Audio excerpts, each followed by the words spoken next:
Chapter 4.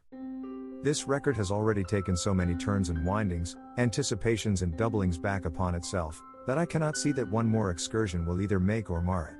Many pages ago I wrote that the case was a case, complete, self-contained, and independent of the larger issues and forces in which it is nevertheless paradoxically rooted and involved.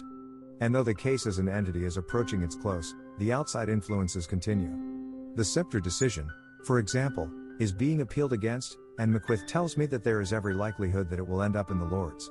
The press, from which I shall shortly retire, seems to be attaining something like a real policy with regard to the matters of which I have spoken, and, encouraged by certain signs of ministerial yielding, has taken still better heart. Cairo to the Cape has for the present failed, and Charles Valentine Smith did not succeed in becoming a member of that gallant expedition, but other great projects are in meditation, and this very day the announcement is made of an impending flight round the world itself, for which cooks and Ansons and Drakes and Dampiers of little more than half my age will eagerly flock to enter. The gloomy forebodings of Hills, my fellow clubman, that attack and defense will presently become a matter of black typhus cultures do not at present seem likely to be fulfilled, not altogether for the reasons publicly given, but for quite other ones, but the chances are that he is right about gas, and that one day we may have to carry fans and box respirators as we now carry umbrellas. What must come, even as it came to our fathers before us, and we, like they, can only do the duty of our day.